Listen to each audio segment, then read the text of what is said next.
நிறைய பேர் 10 ரூபாயில தோத்துருவான் தெரியுமா?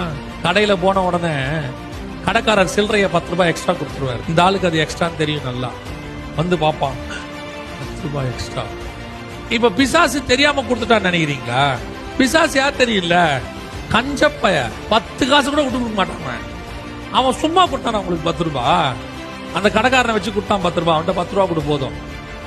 இது விளையாட பெற்ற ஆத்மா, அவன் 10 ரூபாய்க்கு தாங்க மாட்டான்டா. நீ கொடுறா, நீ 10 ரூபாயை பார்த்தான். ஆண்டவர் நமக்கு 10 ரூபாய் கொடுத்துருக்கிறார். உங்களுக்கு தெரியுமா, எப்ப நீ அந்த 10 ரூபாயை உனக்குன்னு உள்ள வச்சியோ அந்த நிமிஷம் ஜீவ புஸ்தகத்துல இருந்து உன் பிளான் ஓவர், ஃபினிஷ். பிசாசு நின்றுட்டே இருப்பான், இரவு பகலும் குற்றப்படுத்துற நின்றுட்டே இருப்பான். ஆண்டவரே கவுனி கவுனி கவுனி, நல்லா பாருங்க, என்ன பாரு, பர்ஸ்ல வச்சிட்டான் பாரு, 10 ரூபாய் கொடுக்கல பாரு, போயிட்டான் பாரு, முடிஞ்சிடுச்சு. இந்த மாதிரி சின்ன சின்ன விஷயத்துல தேவன் பிளானை விட்டு போனவங்க எத்தனையோ பேர் இருக்கிறாங்க. அதுதான் உனக்கு டெஸ்ட்.